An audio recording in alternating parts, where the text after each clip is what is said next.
Bismillahirrahmanirrahim. Assalamualaikum warahmatullahi wabarakatuh. Waalaikumsalam warahmatullahi wabarakatuh.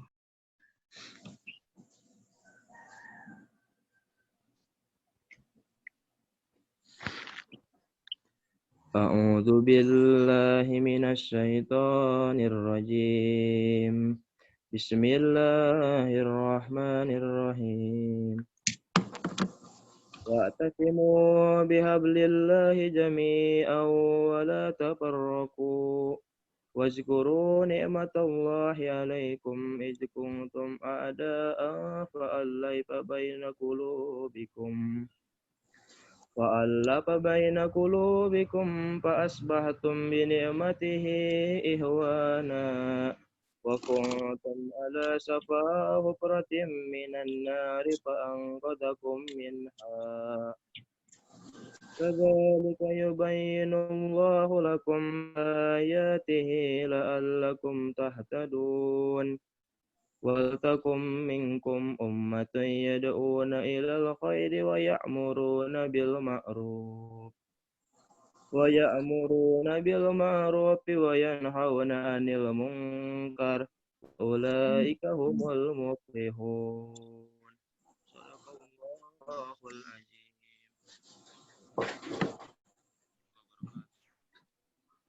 Oke, syukur kasiran kepada Ahmad Sofyan. Semoga dengan dilantunkannya ayat suci Al-Quran bisa menambah keberkahan acara karisma pagi ini. Amin. Kemudian di sini karena pemateri juga sudah ada, sebenarnya saya akan sedikit memberitahu bahwa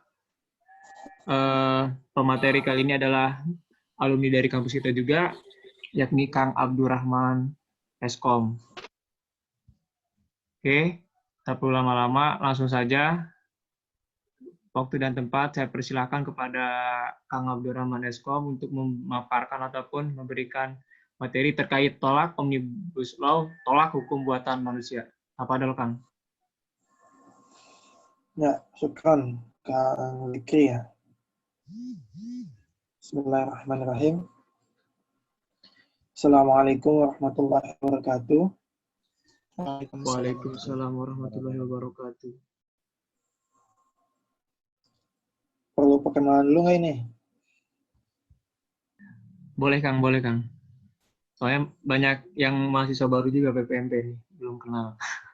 Ya, saya buka dulu ya. Bismillahirrahmanirrahim. Hamdan wa syukran lillah, nahmaduhu wa nasta'inuhu wa nastaghfiruh wa na'udzubillahi min syururi anfusina wa min sayyiati a'malina, may yahdihillahu fala mudhillalah wa may yudhlilhu fala hadiyalah. Alhamdulillah, segala puji bagi Allah Subhanahu wa taala. Salawat dan salam semoga selalu tercurahkan kepada baginda Nabi Agung Nabi Muhammad sallallahu alaihi wasallam. Ya, untuk perkenalannya di sini ada logo BKLDK Kota Bogor tuh ya, kalau di share screen di atas.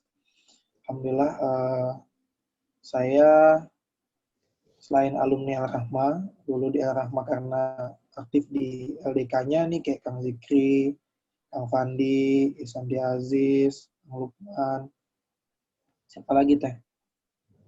Banyak ya, Septa ya. Iya, Kang.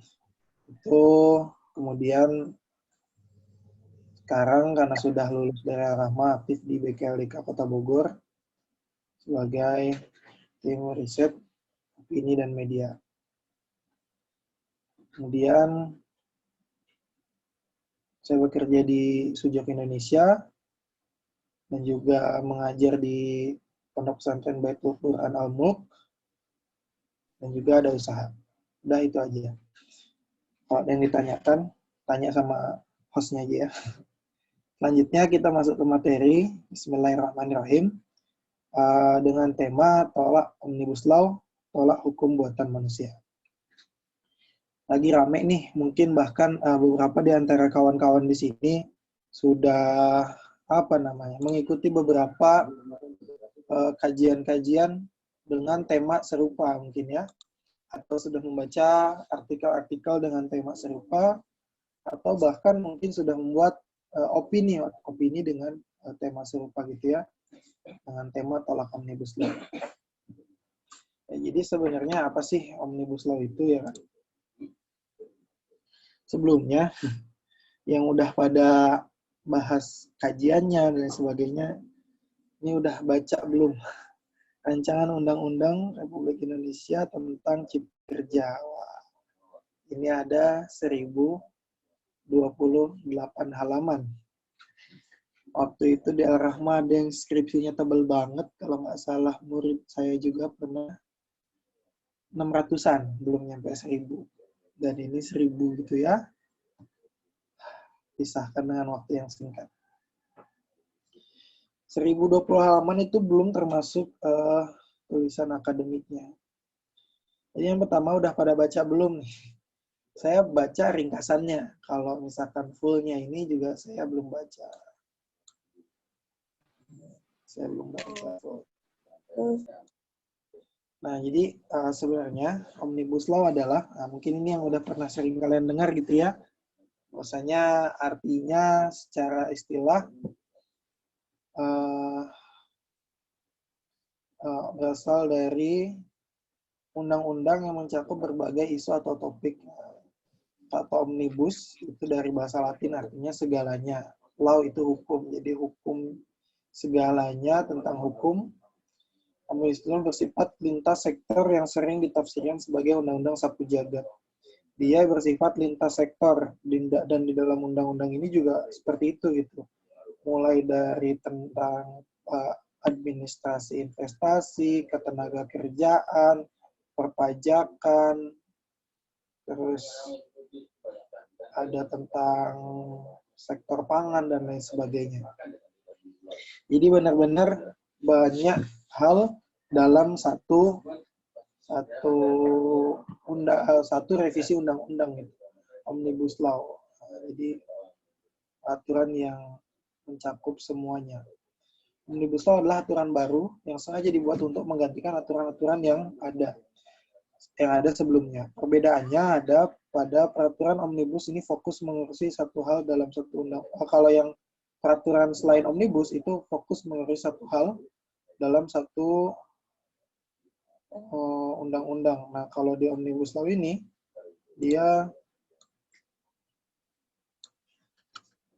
mengurusi satu dalam satu undang-undang. Nah, kalau dalam Omnibus Law itu banyak, pakai U ya, banyak hal dalam satu undang-undang. Jika Omnibus Law ini dibuat, dia akan jadi satu-satunya rujukan. Nah, akhirnya kalau revisi undang-undang yang sebelumnya direvisi dengan revisi undang-undang Omnibus Law ini, maka yang jadi rujukan adalah Omnibus Law-nya ini dan mengalahkan undang-undang yang sudah ada sebelumnya. Mau direvisi, masa yang dipakai yang udah direvisi? Ya pasti revisiannya lah, undang-undang yang barunya itu yang tercantum dalam Omnibus Law ini. Itulah sebabnya dia sangat kuat dan disebut sebagai undang-undang sapu jagat karena kehadirannya menyapu jagat raya perundang-undangan yang ada sebelumnya. Jadi Omnibus Law ini dia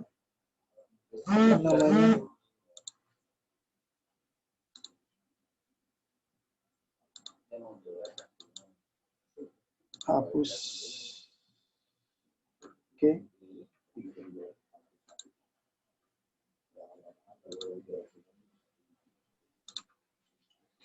Nah, kronologinya pertama adalah tanggal 20 Oktober, Jokowi menyebutkan rencana Omnibus Law Cipta Lapangan Kerja dalam pidato pelantikan Pak Jokowi. 9 Desember dibentuk Satgas Pemerintah dan Kadin untuk pembahasan Omnibus Law. 16 Desember Menko Perekonomian Airlangga Hartarto menemui sejumlah buzzer untuk mendukung rencana Omnibus Law. 22 Januari DPR menetapkan Omnibus Law. 7 Februari dibentuk Satgas khusus membahas ketenagakerjaan RUU Cipta Kerja. 12 Februari menyerahkan draft Omnibus Law Cipta Kerja ke DPR. 12 diciptakan, 13 sosialisasi. Kemarin disahkan tanggal berapa ya? Waktu malam-malam itu. Nah, kemudian latar belakang fakta Omnibus Law. Pertamanya dia disebut Cipta Lapangan Kerja yang disingkat Cilaka, dan ini secara branding nggak bagus. Akhirnya direvisi menjadi Cipta Kerja. Nah, cara berpikir pemerintah itu terlihat sangat manis gitu ya, bahwasanya untuk meningkatkan pertumbuhan ekonomi, maka lapangan kerja harus dibuka selebar-lebarnya. Pertama, untuk meningkatkan pertumbuhan ekonomi, maka lapangan kerja harus dibuka selebar-lebarnya. Nah, gimana caranya biar lapangan kerja banyak? Nah, untuk itu, pengusaha dan investor harus diberi kemudahan berusaha seluas-luasnya. Supaya lapangan kerja dibuka selebar-lebarnya, investor harus diberi kemudahan berusaha seluas-luasnya. Nah, biar ini terjadi, kemudahan investor berusaha, peraturan undang-undang yang dianggap menghambat harus diatur ulang. Kemudian, supaya efektif dan harmonis, semua undang-undang itu maka dibuat cipta kerja secara omnibus. Nah, jadi, urutannya ceritanya mau bikin lapangan kerja, kemudian biar lapangan kerjanya banyak, otomatis harus banyak investor atau pengusaha dimudahkan untuk bisa membuka lapangan kerja, membuka usaha. Nah, supaya itu terjadi, maka harus menghapus undang-undang yang menghambat. Kita mengatur undang-undang yang dianggap dapat menghambat mudahnya investor dalam berinvestasi, agar jadi omnibus buat untuk undang-undang agar undang-undang yang menghambat itu diatur ulang, supaya apa? Supaya investor mudah investasi dan membuka lapangan kerja, supaya lapangan kerja ini terbuka lebar. Itu secara apa yang disampaikan oleh pemerintah. Tapi apa yang dilakukan dalam undang-undang ini? Yang pertama, mengganti substansi 79 undang-undang yang ada. Jadi, di dalam satu revisi undang-undang itu merevisi 79 undang-undang. Kemudian, draft revisi undang-undang tersebut terdiri dari 1028 halaman. Dan ini belum termasuk dari naskah akademik yang terdiri dari 1981 halaman. Jadi, totalnya adalah 3009 halaman.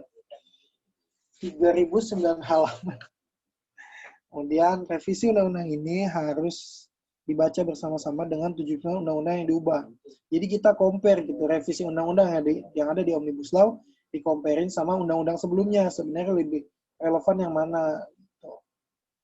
Kalau sekedar membaca tujuan dan asas-asasnya, ini tadi ya, latar belakang atau cara berpikirnya, ini kita akan mudah setuju dan sepakat. Oh iya ya, kayaknya kalau pengen lapangan pekerjaan banyak, ya udah memang harus banyak pengusaha yang butuh para pekerja. Nah, kalau pengen banyak pengusaha, otomatis harus banyak aturan-aturan yang menghambat pengusaha untuk berusaha atau investor untuk berinvestasi. Nah, peraturan-peraturan yang menghambat harus diatur ulang. Oh ya udahlah, kita bikin omnibus. Nah, kalau kita cuma baca tujuannya tadi, tujuannya yang disampaikan gitu ya, tanpa melihat undang-undangnya nanti itu kita akan mudah setuju dan sepakat. Namun kalau membaca substansi pasal-pasal yang akan diubah, kita akan terkejut. Wah, terkejut, aku terheran-heran. Kecuali kita tidak mengetahui substansi undang-undang semula. Nah, kecuali kita nggak tahu sebelumnya undang-undangnya seperti apa. Nah, DPR tidak mengetahui tim penyusun undang-undang dan naskah akademisnya. Penyusun dilakukan pemerintah secara rahasia dan tergesa-gesa dan tidak melibatkan kementerian, lembaga, Pemda, apalagi masyarakat luas. Nah, sebelum kita membahas isi kontroversial, isi revisi Undang-Undang Omnibus Law, yang dimana kalau kita baca tadi gitu ya, kita akan terkejut-kejut. Gitu ya, sebelum kita bahas isinya. Nah, secara prosedural, revisi Undang-Undang Omnibus Law ini, dia cacat prosedural. Kenapa cacat prosedural? Karena pertama, pemerintah lalai dalam mengizinkan partisipasi pemangku kepentingan utama dalam proses penyusunan. Maksudnya gimana sih? Jadi, RUU Cipta Lapangan Kerja ini kan disusun pada akhir 2019 di bawah koordinasi Kementerian Koordinator Bidang Perekonomian. Pemerintah ini mengklaim RUU itu akan menciptakan lapangan kerja.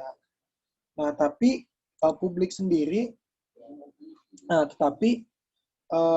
banyak kelompok kunci yang terkena dampak yang tidak diundang untuk memberikan pandangan mereka. Siapa aja sih yang terkena dampak tapi kok nggak diundang? Contoh serikat pekerja, kemudian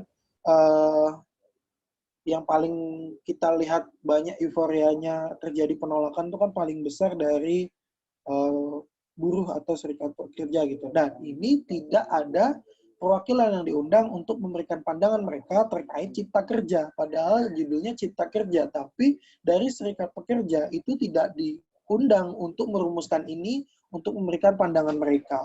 Gitu. Sehingga kan banyak kita lihat gitu kan bertebaran meme-nya, teksnya di mana-mana, bahwasanya kerugian-kerugian yang didapati oleh buruh atau pekerja ketika disahkannya Undang-Undang Omnibus Law ini. Gitu.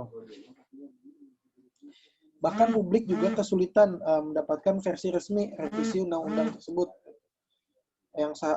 Nah, seharusnya ketika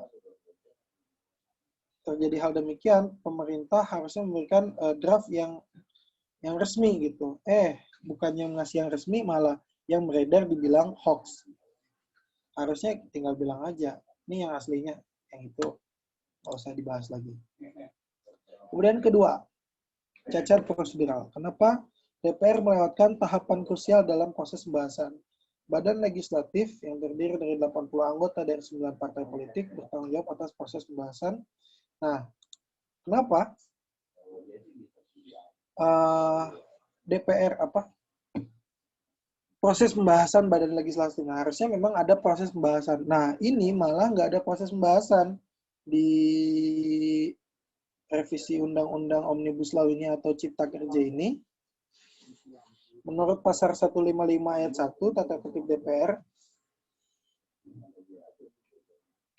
semua hal yang ada dalam draft inventarisasi masalah, disingkat DIM, harus dibahas dalam rapat badan legislatif. Nah, namun rapat badan legislatifnya tidak diselenggarakan, tiba-tiba badan legislatif justru cepat membentuk panitia kerja. Jadi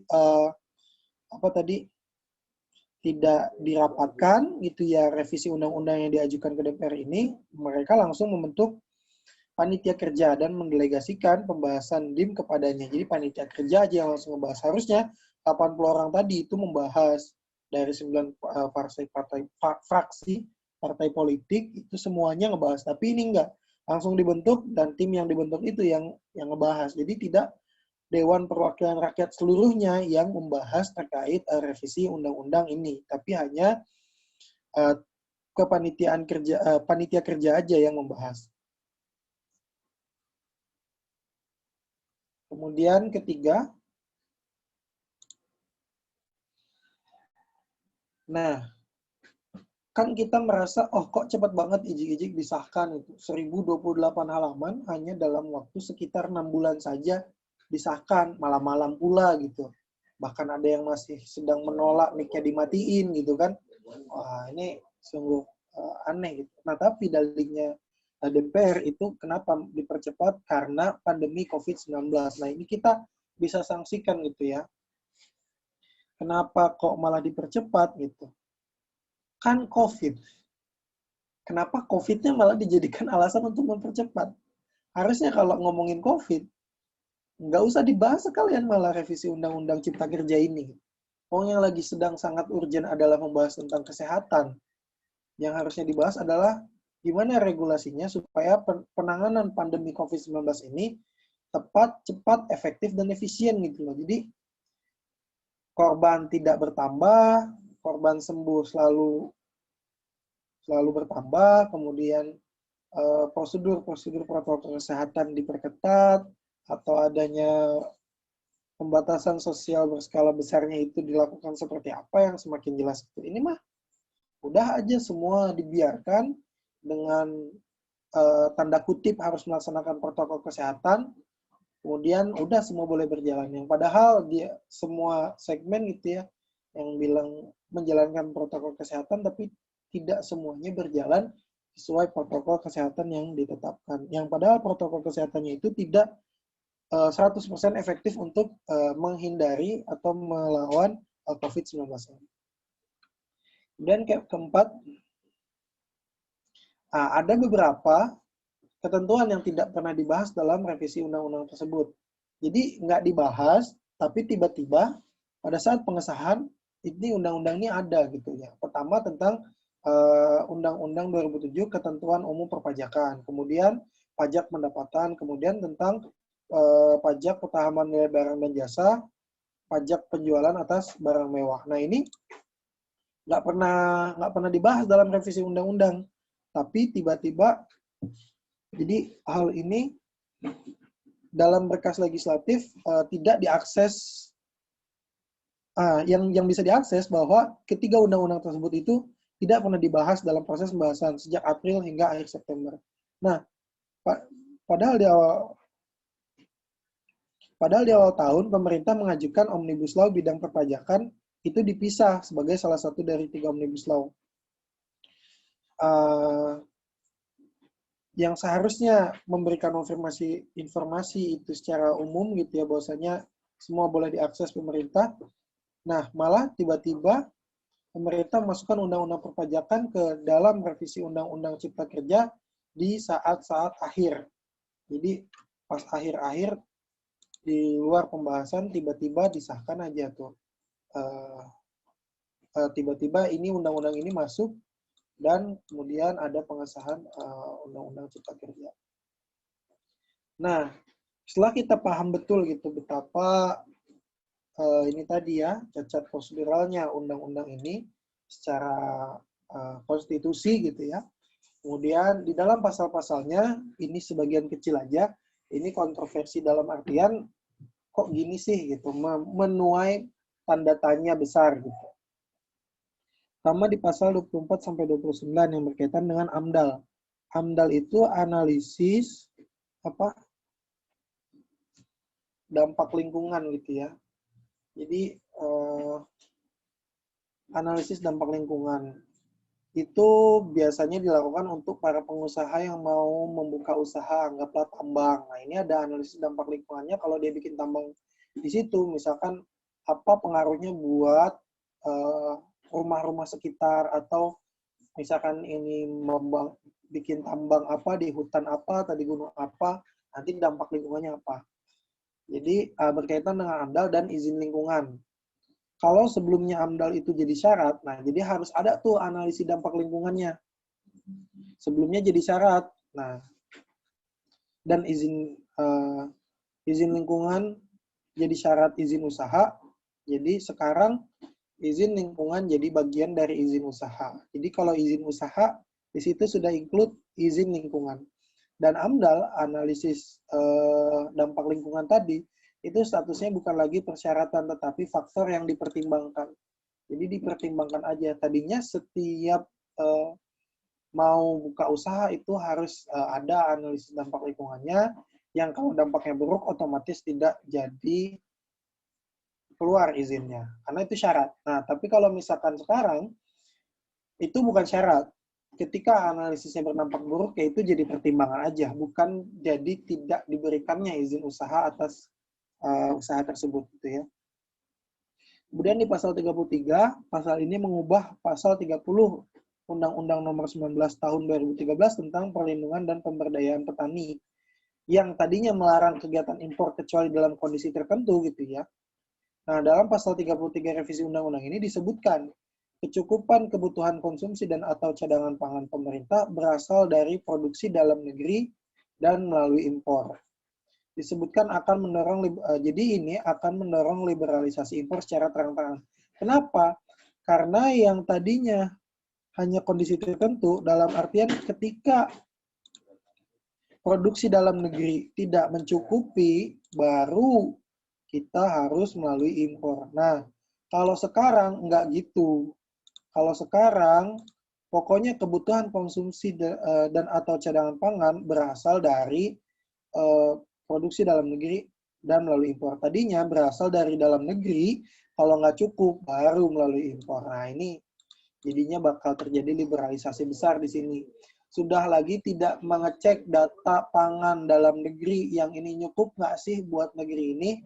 Kalau nyukup nggak usah impor, kalau nggak nyukup baru impor. Nah, di sini sudah nggak pikirkan lagi itu, cukup nggak nyukup, kalau ada yang mau impor, impor aja.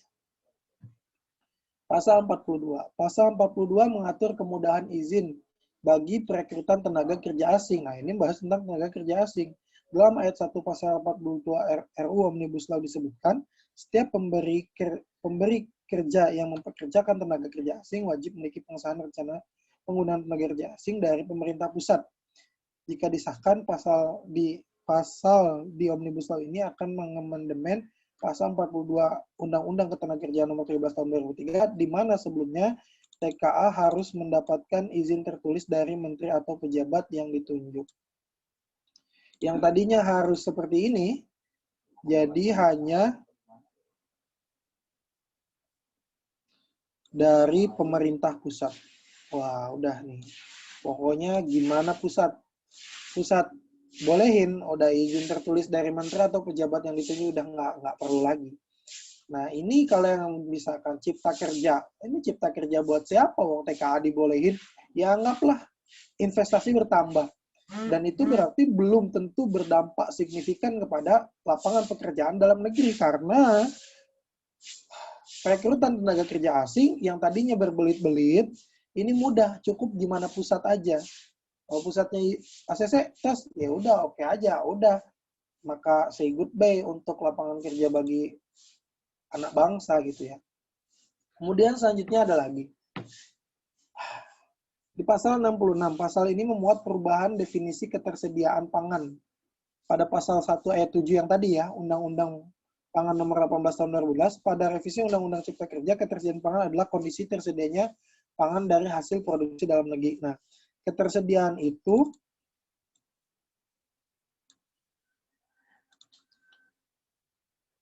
dari hasil produksi dalam negeri. Nah, cadangan pangan nasional dan impor pangan. Padahal sebelumnya, nah ini malah jadi sampai sini. Sampai impor pangan langsung masuk itu dalam ketersediaan. Padahal sebelumnya ketentuan impor hanya diperbolehkan apabila hasil produksi dan cadangan nasional tidak memenuhi, baru boleh impor. Tidak memenuhi kebutuhan, baru impor hanya dibolehkan apabila hasil produksi dan cadangan pangan nasional tidak bisa memenuhi kebutuhan. Pasal ini juga mengubah pasal 14 Undang-Undang Pangan untuk mendukung penuh posisi impor yang disetarakan dengan produksi dalam negeri. Yang tadinya di pasal 14 Undang-Undang Pangan itu produksi dalam negeri yang ditekankan, nah di sini malah mendukung penuh posisi impor. Karena apa? Karena setara dengan produksi dalam negeri. Betapa nggak jerit-jerit nanti itu petani garam, petani beras, bahkan nggak cuma petani, karena ini produksi gitu ya, hasil produksi, bukan hanya hasil pertanian. Tadi yang fokus pertanian, ini hasil produksi kayak cangkul kan pernah kita lihat impor. Nah di sini sudah nggak harus lihat kondisi cangkul di produksi dalam negeri sama cadangan nasional, cangkul nasional itu cukup apa enggak? Oh cukup nggak cukup, udah kalau ada yang impor terima aja. Kemudian pasal 88. Pasal ini menghilangkan peran serikat pekerja dalam penentuan upah. Yang tadinya ada pandangan serikat pekerja untuk memberikan pandangannya dalam menentukan upah. Misalnya pasal 88B mengatur pemberian upah kepada pekerja berdasarkan aturan waktu dan satuan hasil. Hal ini bisa dimanfaatkan oleh pengusaha untuk memberikan upah yang minim dan beresiko menurunkan daya beli masyarakat. Selanjutnya, pada pasal 88D, penghitungan kenaikan upah minimum tidak lagi berlaku secara nasional, tapi menggunakan standar UMP. Tadinya ada UMR, sekarang hanya UMP, jadi berdasarkan upah minimum provinsi, di mana formula kenaikan ketentuan oleh pertumbuhan ekonomi daerah, apabila suatu daerah mengalami pertumbuhan ekonomi negatif, maka tahun berikutnya upah minimum bisa turun. Hal ini dianggap berbahaya bagi daya beli masyarakat dan buruh pada umumnya. Ya kalau pemasukan masyarakat, misalnya upahnya kalau ekonomi negatif, maka upahnya bisa turun. Ya kalau upah turun, dampaknya adalah daya beli masyarakat dan buruh pada umumnya adalah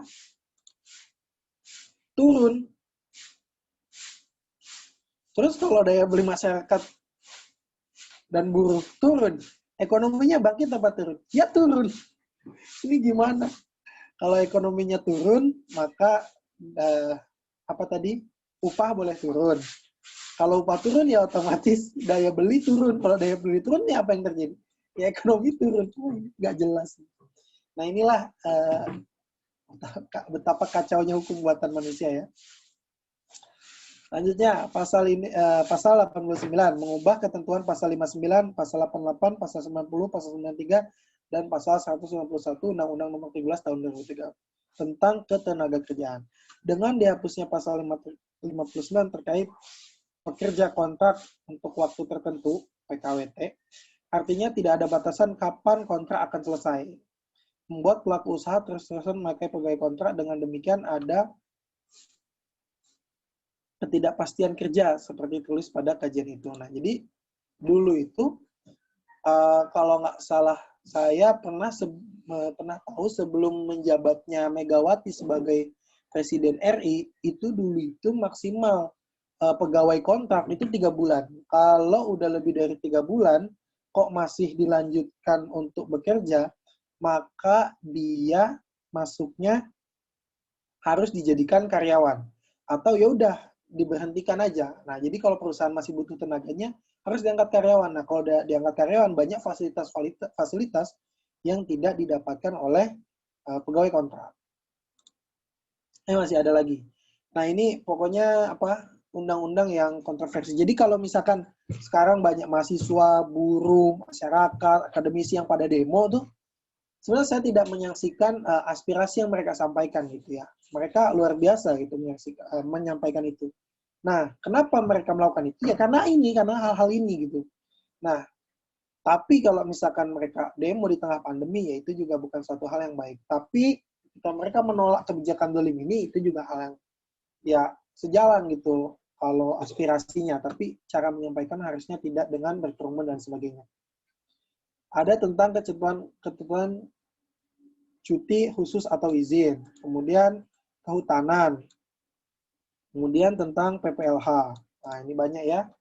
Kemudian selanjutnya, nah ini respon pasca pengesahan. Nah, setelah pengesahan, betapa kita lihat tolak Omnibus Law, cilaka. Tadinya kan cipta lapangan kerja.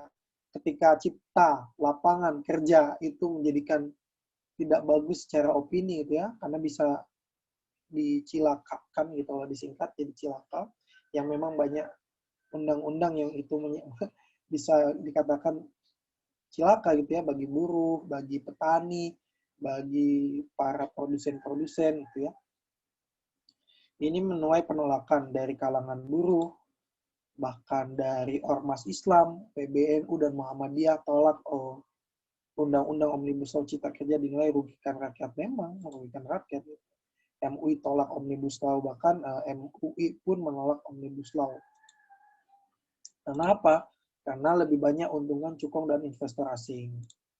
Kemudian setelah terjadinya penolakan dari buruh, Ormas Islam, MUI, mahasiswa, dan masyarakat pada umumnya, Istana tegaskan tidak ada opsi batalkan Perpu Omnibus Law Cipta Kerja meski di demo rakyat. Aduh ya Allah. Gimana itu yang mengesahkan ceritanya perwakilan rakyat, di demo sama rakyat, mereka pastikan nggak bakal kita batalkan. Nah malah pemerintah menuding adanya sponsor demo Undang-Undang Cipta Kerja. Wah, adanya sponsor ini demo. Wah, astagfirullahaladzim, zolim banget ya Allah pemerintah. Wong undang-undangnya zolim. Ditolak. Sponsor ini maksudnya apa? Ada yang bayar, udah sana pada demo gitu. Padahal sebenarnya Cipta Kerja itu apa? Untuk investasi. Dan alasannya untuk memudahkan investasi. Untuk memudahkan investasi, maka regulasi aturan-aturan yang belibet itu harus diatur ya. Nggak ribet. Nah, dari sisi nama ini sangat manis gitu ya, RUU Cipta Kerja. Kerja coy. Siapa yang nggak nolak kalau ada undang-undang yang menciptakan lapangan pekerjaan? Akan menciptakan peluang kerja seperti kasus dulu BPJS itu ya. BPJS, wah, badan jaminan kesehatan gitu kan. Adalah organisasi kesehatan.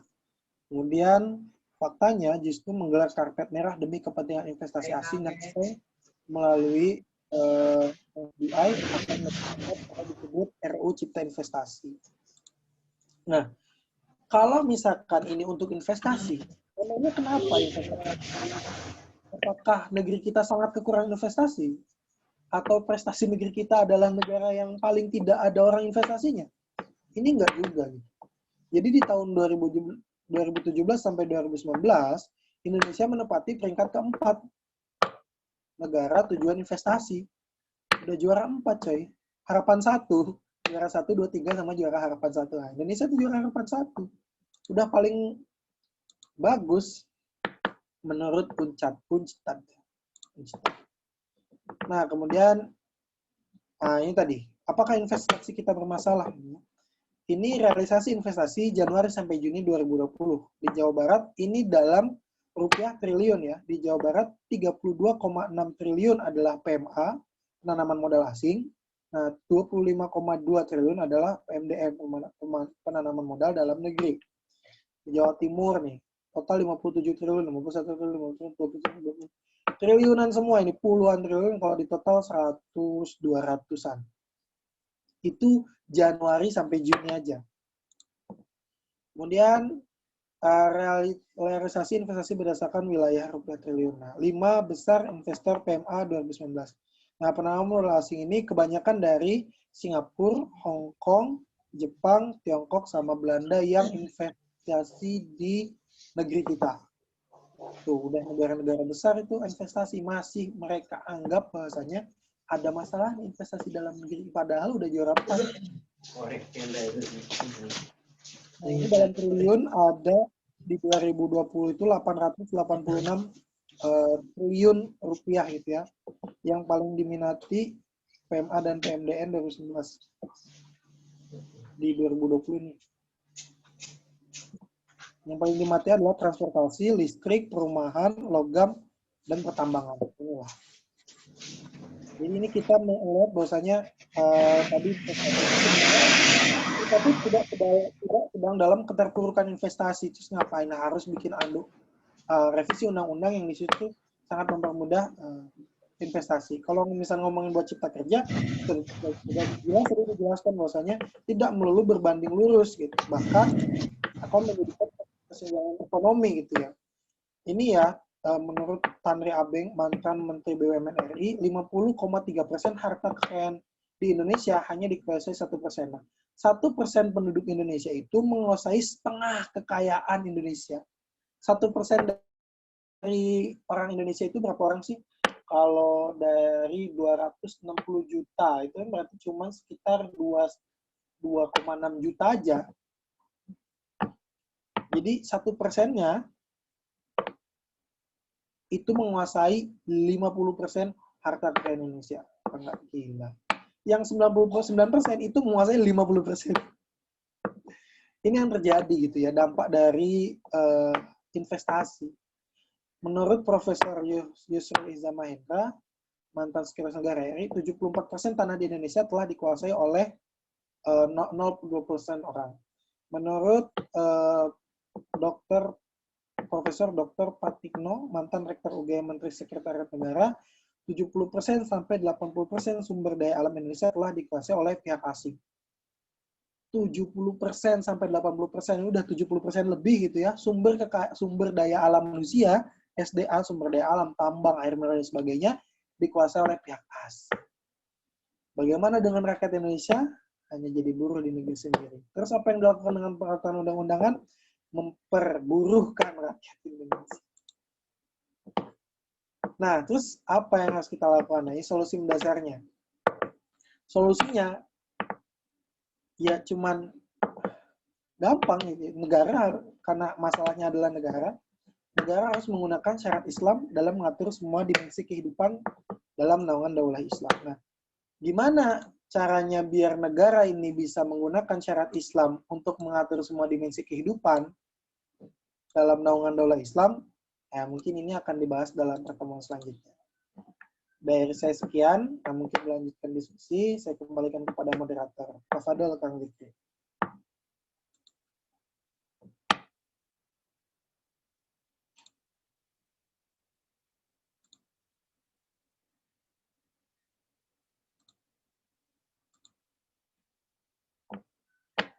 Kang? Ya, Kang. Syukron, Kang. Oke, alhamdulillah terima kasih kepada Kang Abdur yang telah memaparkan materi. Kemudian langsung saja kita ke sesi selanjutnya, yakni sesi tanya jawab. Mungkin barangkali di sini ada para jamaah yang ingin bertanya terkait Omnibus Law itu apa. Silahkan, mumpung ada pemateri yang luar biasa ini. Mangga, tafadhol teman-teman. Apabila tidak ingin langsung bicara, bisa via chat.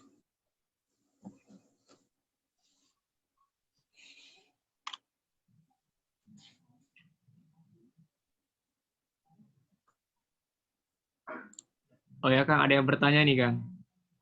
Tafadhol. Muhammad Afandi. Oh ya,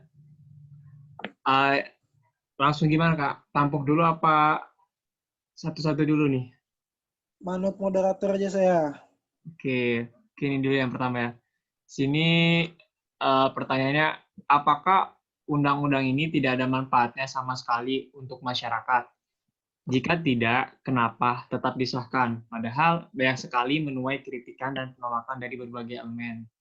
Apakah ini menunjukkan bahwa pemerintahan kita itu otoritarian? Nah, bagaimana, Kang? Mohon jawabannya. Ya, syukran Kang Zikri. Bismillahirrahmanirrahim. Yang pertama, apakah undang-undang ini tidak ada manfaatnya sama sekali untuk masyarakat? Enggak juga sih. Undang-undang ini banyak sekali manfaatnya untuk masyarakat, apalagi masyarakat yang duitnya banyak. Itu dia gampang. Duit banyak, pengen investasi, sekarang syarat investasi mudah. Itu sangat manfaat. Dan mereka juga sebagian adalah masyarakat. Investor itu. Nggak melulu orang luar negeri. Mereka juga banyak masyarakatnya. Tadi PMDN kan bisa dilihat persentasenya lumayan banyak juga, meskipun tidak sebanyak PMDA. Jadi penanaman modal dalam negeri. Itu kalau dikatakan tidak ada, ya ada gitu. Ada, ya banyak juga manfaatnya. Apalagi buat para kapital masyarakat yang kapital gitu ya. Ya ini sangat bermanfaat gitu kan. Yang mereka harusnya ngasih pesangon udah nggak harus ngasih pesangon. Itu kan pikiranan ya. Pesangon anggaplah 3 juta satu karyawan. Kalau dia karyawannya ada 3.000 orang, ya kan tinggal dikali 3 juta. Kalau 1.000 orang, 3 juta kali 1.000, udah 3M. 3.000 juta, 3M ya kan? 3M apa 3T? Itu. Jadi, ada manfaatnya? Ada. Pertama ada. Terus pertanyaannya, jika tidak, kenapa tetap disahkan? Kan ada jawaban saya. Jika ada, berarti wajar dong disahkan. Nah, lanjutannya, kalau jika tidak, kenapa tetap disahkan? Padahal banyak sekali menuai kritikan. Nah, padahal banyak sekali menuai kritikan dan penolakan. Pasti, karena manfaatnya ada, tapi mudaratnya banyak gitu. Jadi, akhirnya banyak kritikan dan penolakan. Kemudian, apakah ini menunjukkan bahwa pemerintah kita itu otoritarian? Bisa jadi. Gitu. Nah, adapun itu kembali ke persepsi kita gitu. Otoriter itu kayak gimana?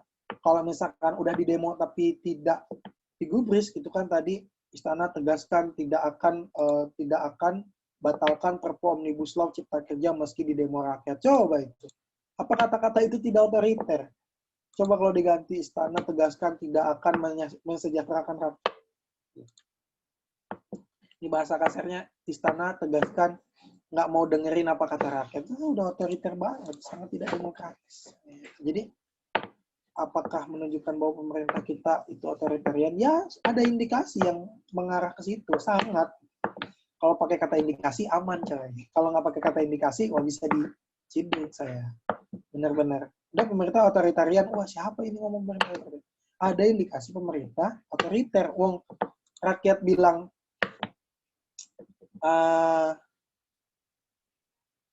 jangan sahkan omnibus kok.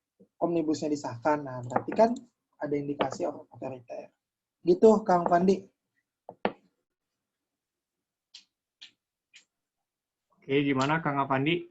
Sudah terpikirkan pertanyaannya? Apakah ada yang kurang atau gimana?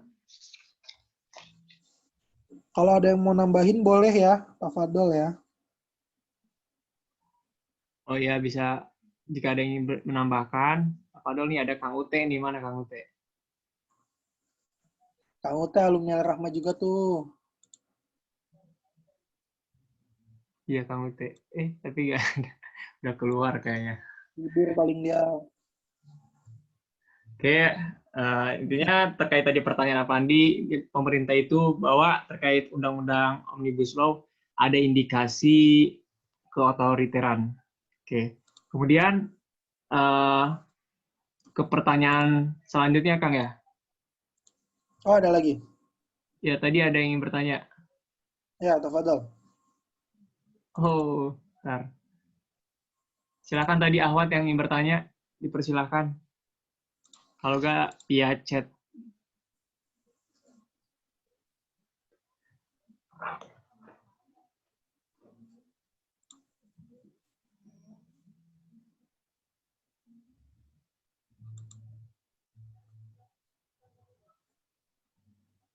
Oh, ini ada nih Kang nih.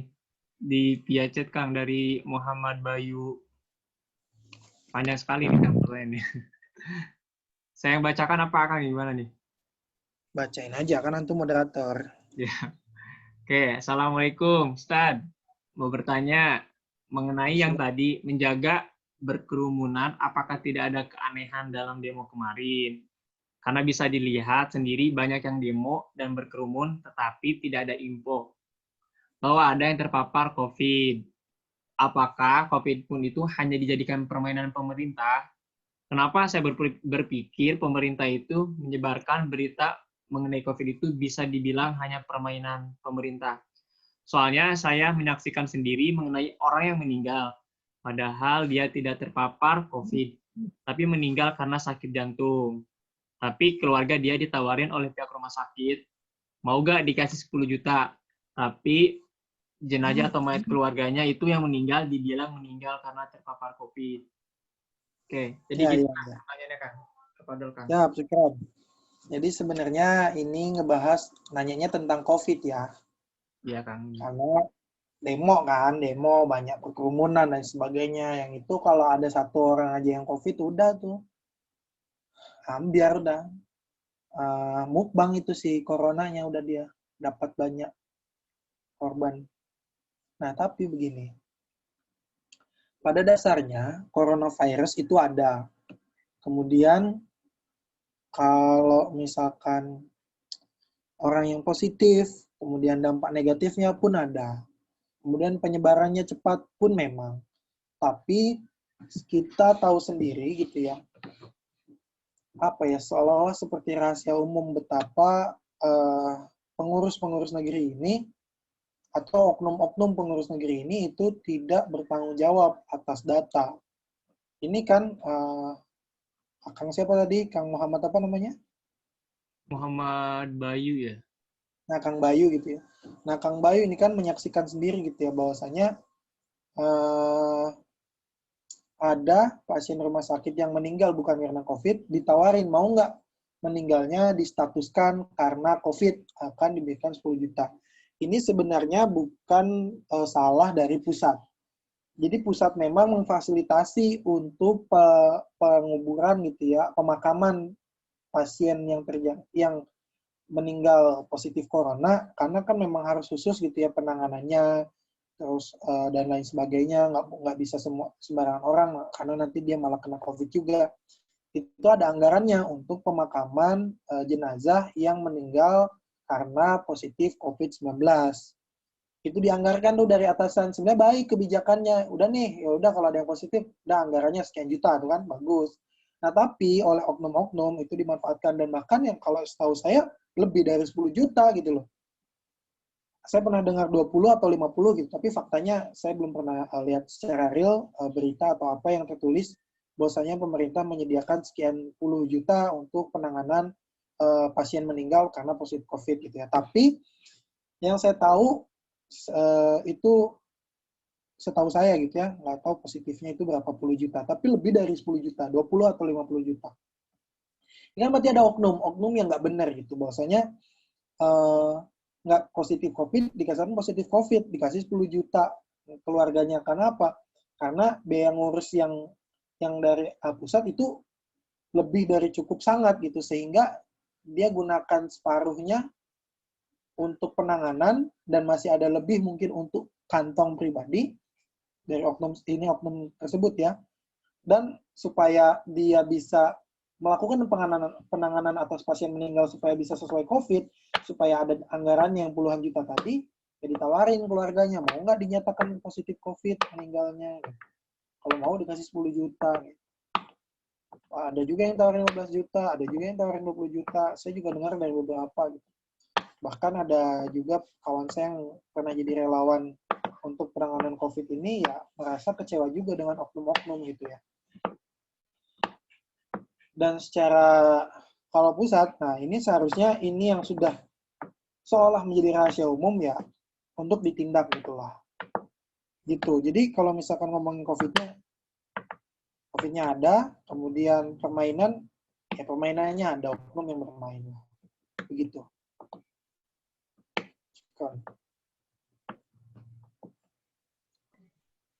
Oke, mungkin syukurnya Kang tadi jawab terkait tadi pertanyaan dari Bayu. Gimana Kang Bayu? Apakah sudah clear terkait pertanyaannya? Oh ya, tuh. Syukron katanya Kang. Langsung saja kepada teman-teman juga apabila ingin ditanyakan, mangga dipersilahkan mumpung masih ada waktu juga. Sampai jam berapa biasanya? Biasanya sih sampai jam 7 Kang. Tapi kita menyesuaikan dari pertanyaan aja nih. Kalau misalkan ada yang banyak bertanya mungkin. Yang mau bertanya, tafadhal. Yang mau nambahin juga terkait COVID. Dikit tapi ya kalau terkait COVID. Sama terkait pertanyaan yang awal, monggo.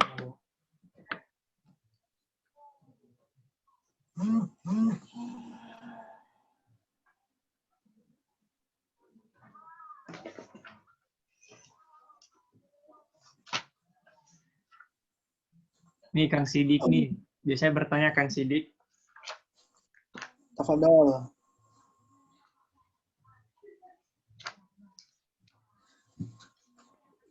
Tanya langsung boleh, nggak harus lewat teks.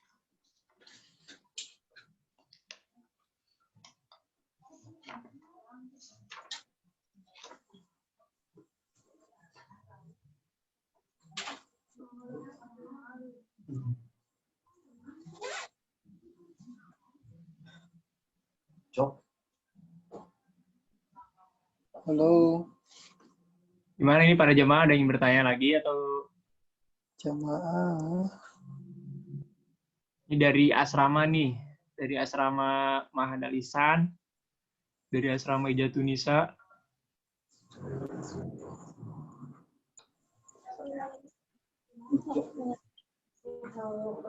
Tadi tuh suruh nanya. Iya, ya berat. Dipersilahkan.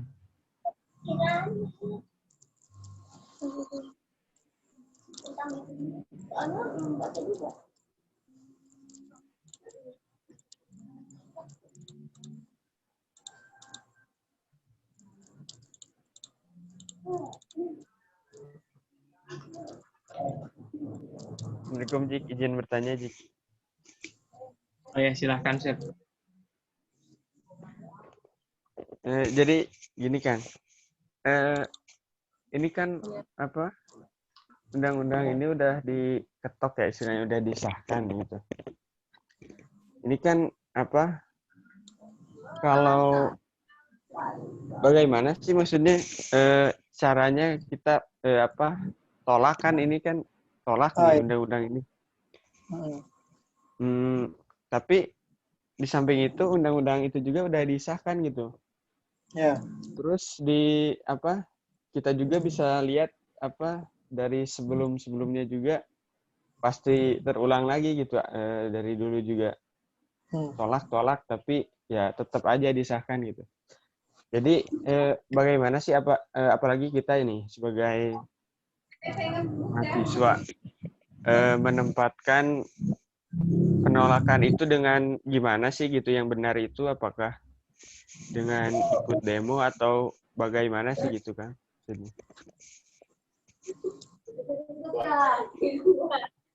Gitu kan. Bagaimana Kang? Terdengar terkait pertanyaan ini? Iya, kedengar. Oke. Udah. Iya Kang.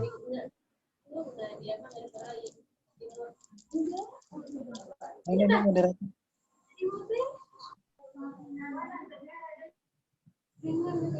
Halo moderator. Ya Kang. Mangga Kang, silakan terkait tadi bagaimana kita sebagai mahasiswa itu cara menolak yang baik dan benar itu seperti apa? Cara menolak yang baik dan benar, bilang aja lebih baik temanan gitu.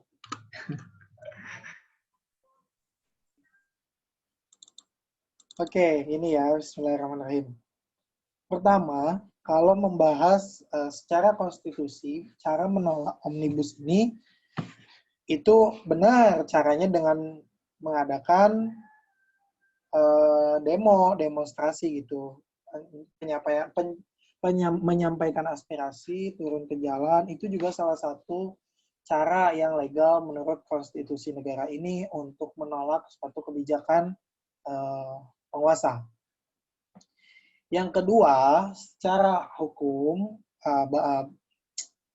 Omnibus Law ini akan dapat ditolak dengan cara diajukan ke Mahkamah Konstitusi agar diteliti oleh Mahkamah Konstitusi apakah ini sejalan dengan harapan rakyat atau enggak. Kalau menurut Mahkamah Konstitusi tidak sejalan dengan rakyat, maka bisa ditolak atau dibatalkan pengesahan revisi undang-undang tersebut. Kalau misalkan ke Presiden ini tidak punya hak untuk menolak pengesahan revisi Undang-Undang Omnibus Law ini. Memang RU ini saat ini masih dalam tahap penantian penandatanganan Presiden untuk pengesahannya. Tetapi ketika Presiden tidak mengesahkannya atau tidak menandatanganinya dalam kurun waktu 30 hari, maka otomatis undang-undang ini berlaku secara otomatis. Jadi sebenarnya tidak berguna tuh tanda tangan Presiden. Karena dia tanda tangan sah, dia nggak tanda tangan, 30 hari lagi sah gitu. Itu. Kemudian bagaimana cara menolak yang baik? Pertama, itu tadi kalau cara menolak omnibusnya. Kemudian juga tadi disampaikan dari dulu tolak gitu. Omnibus tolak, RUU KPK tolak, RUU KUHP tolak. Apa sih kok yang ditolak kok undang-undangnya? Nah, undang-undang ini adalah produk gitu, sebenarnya produk hukum.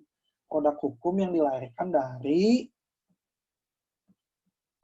sistem demokrasi. Demokrasi itu berasaskan pada kapitalisme, liberalisme, sama sekulerisme. Sehingga lahirlah aturan-aturan yang didiskusikan oleh perwakilan-perwakilan orang yang dia ceritanya mewakili rakyat, tapi faktanya belum tentu mewakili rakyat. Itu. Maka apa sebenarnya yang harusnya ditolak? Ya, yang harusnya ditolak adalah sumber kekacauannya tadi. Kalau kita bahas omnibus itu adalah undang-undang, berarti asas undang-undang ini apa gitu? Adanya sistem demokrasi yang membuat aturan pengesahan undang-undang dengan cara diskusi yang dilakukan oleh segelintir orang yang ceritanya mewakili seluruh rakyat Indonesia. Nah, itu sebenarnya harusnya kalau menetapkan undang-undang itu gimana sih? Ya udah, tetapkan undang-undang, tetapkan peraturan dalam kehidupan itu dengan cara memilih aturan-aturan yang sudah Allah perintahkan untuk dijalankan, kemudian menjauhi aturan-aturan Allah yang sudah Allah larang. Gitu. Keren.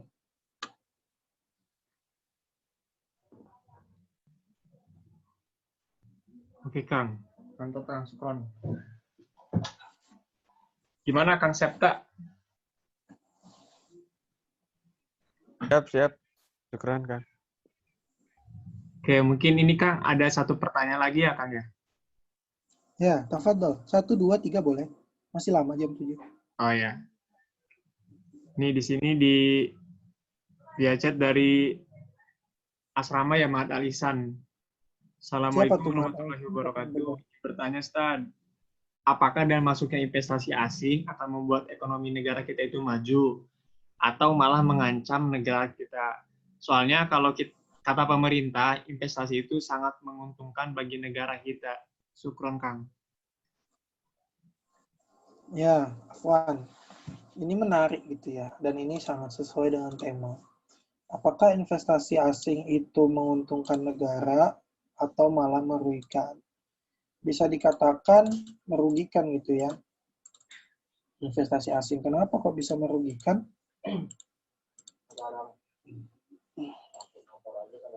Karena menjadikan negara kita tidak lagi, apa istilahnya ya, kalau berdikari gitu, tidak lagi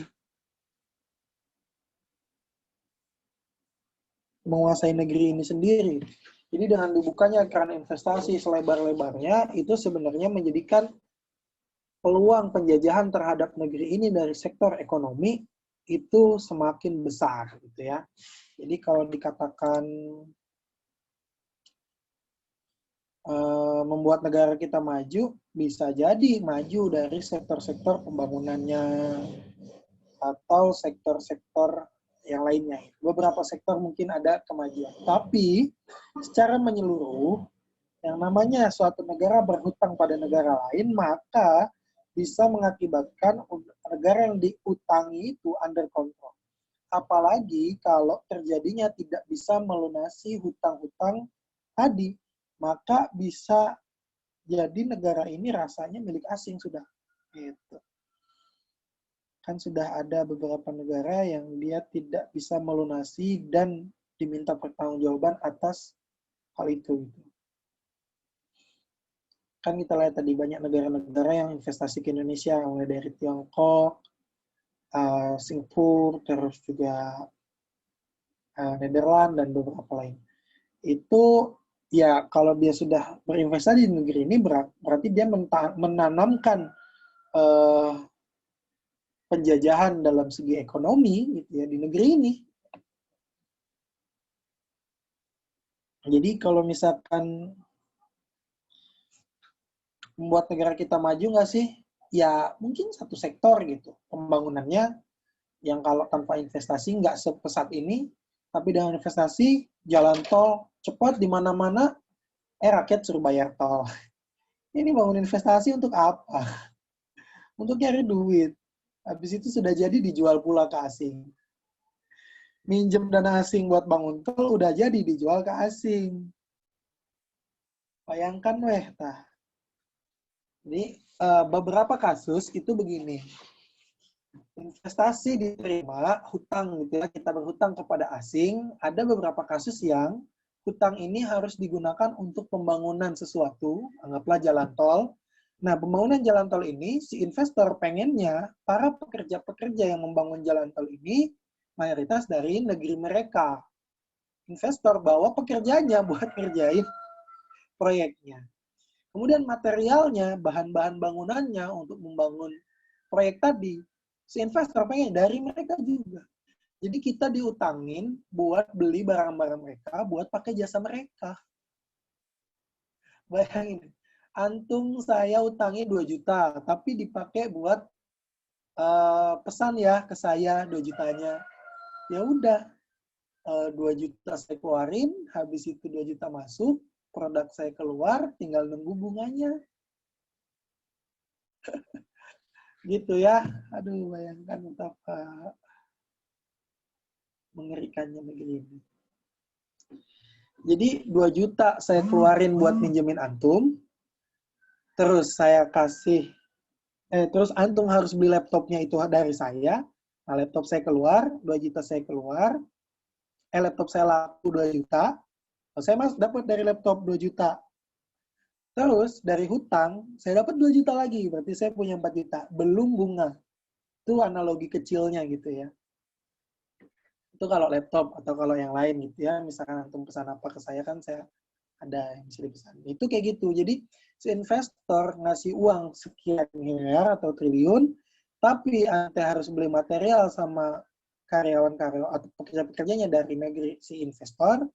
Nah nanti kalau udah lunas, itu kan selama perjalanan itu kan ngeluarin duit yang dipinjemin tadi, keluarnya kemana ya? Ke negara investor itu tadi lagi.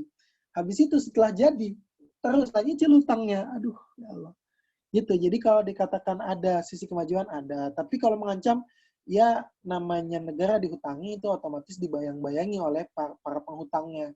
Dan secara otomatis memang menjadikan negara ini terjajah secara ekonomi. Begitu.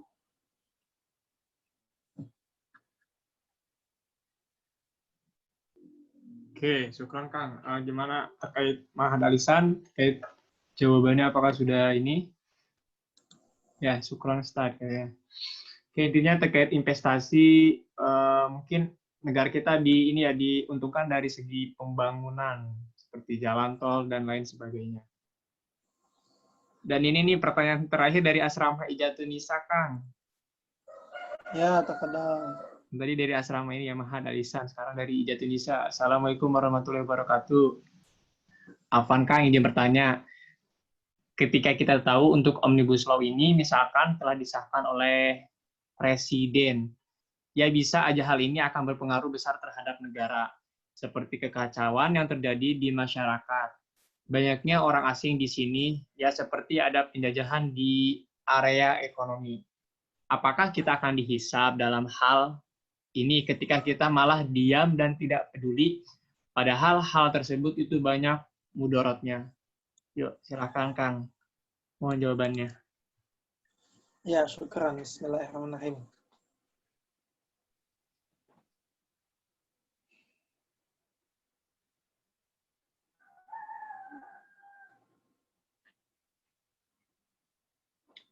Jadi, apakah kita akan dimintai pertanggungjawaban atas diam atau tidak pedulinya kita?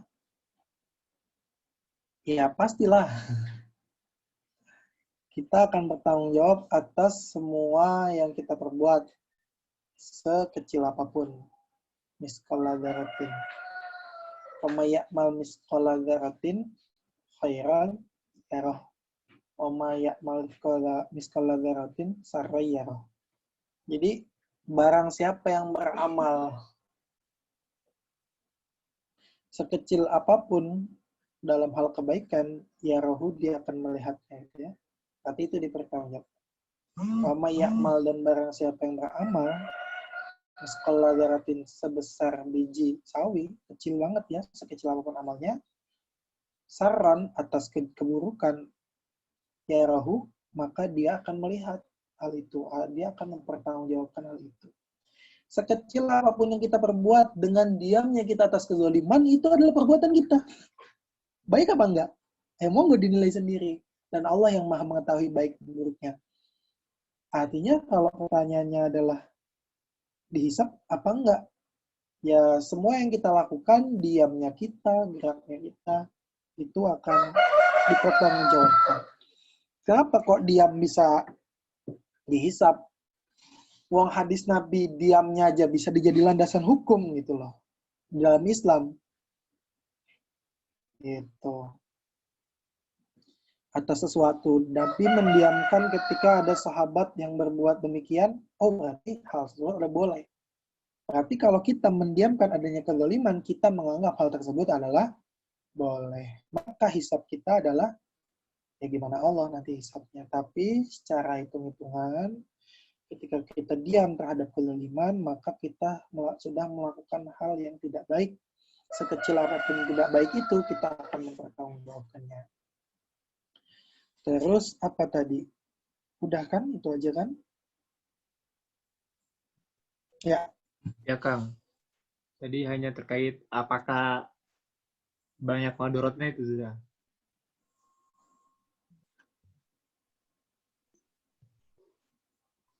Oh ya.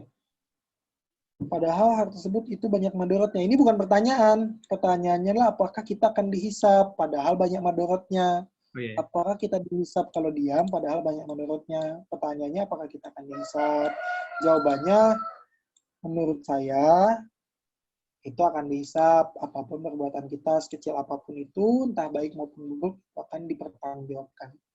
Gitu. Kalau padahal banyak madorotnya, ini pernyataan. Kata dia banyak madorotnya. Bukan banyak nggak sih madorotnya? Bukan.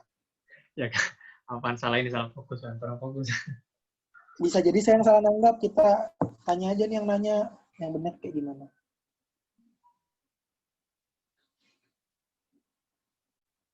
Astagfirullah. Tafadhol, Kang. Oke, syukuran ya Kang sudah dijawab terkait tadi pertanyaan.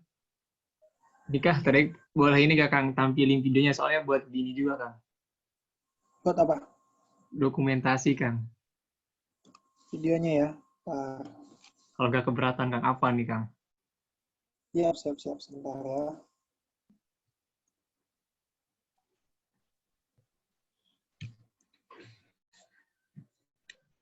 Sudah ada belum? Nah.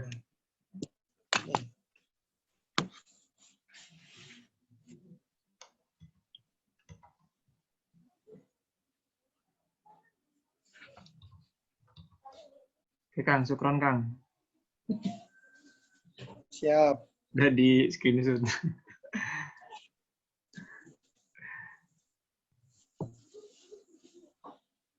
Fadol, masih ada pertanyaan lagi? Pada para jamaah, bila ingin ditanyakan silakan, kalaupun tidak ada, tidak apa-apa. Itu kayak gak usah nanya gitu ya kata-katanya. Ya ini saya udah ini juga Kang, kayak para jamaah udah. Siap, enggak? Oke Kang, apabila sudah tidak ada pertanyaan, mungkin kita cukupkan saja Kang ya. Cukupkan dengan? Jadi tadi terkait materi yang telah disampaikan, ini Kang minta closing statement-nya Kang terkait biar kita menangkap hal yang penting-pentingnya Kang. Mangga Kang. Siap. Bismillahirrahmanirrahim. Pada intinya, kita selaku muslim tahu betul bahwasanya aturan yang harus kita lakukan gitu ya dalam kehidupan kita sehari-hari, baik sendiri atau bermasyarakat maupun bernegara, itu seharusnya sesuai dengan apa yang Allah perintahkan dan juga kita menjauhi apa yang Allah larang. Pada dasarnya apa? Sesuai dengan syariat Islam, kita selaku muslim ya. Kemudian ketika ada undang-undang yang lahir, yang undang-undang itu ternyata banyak indikasi mendolimi rakyat, itu undang-undang tersebut kita tolak. Bukan hanya atas kedolimannya, melainkan atas lahirnya undang-undang ini karena tidak berlandaskan syariat Islam. Jadi si undang-undang ini ditetapkan atas pengumpulan suara yang mereka menyuarakan pendapatnya masing-masing tanpa pandangan Islam yang dijadikan sebagai dasar untuk merumuskan perundang-undangan tersebut. Yang intinya gini, RUU Omnibus Law itu adalah produk dari liberalisme, kapitalisme, dan sekulerisme yang menunggangi demokrasi.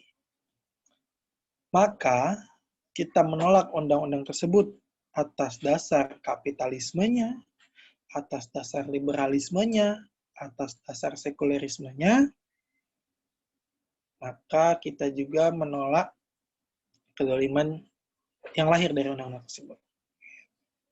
Sehingga apa yang harus kita lakukan? Mengajak seluruh elemen masyarakat untuk bersama-sama menerapkan solusi, menerapkan Islam gitu, sebagai solusi atas segala permasalahan di negeri ini dalam lingkup negara. Nah, bagaimana dalam lingkup negara agar menerapkan Islam? Ya mungkin ada penjelasannya nanti. Syukran Kang Zikri. Terima kasih kepada kawan-kawan sekalian. Dari saya sekian. Assalamualaikum warahmatullahi wabarakatuh. Waalaikumsalam. Waalaikumsalam warahmatullahi wabarakatuh. Baiklah, jazakallahu khair kepada Kang Ngabdur yang telah memberikan closing statement terkait pembahasan pagi ini mengenai RUU Cipta Lapangan Kerja atau kita sering kenal Cilaka ya. Oke, sebelum kita mengakhiri pagi ini, alangkah baiknya kita mengucapkan kalimat hamdalah. Alhamdulillahirrahmanirrahim. Dan dilanjutkan dengan istighfar, astagfirullah, dan doa kifaratul majlis. Subhanaka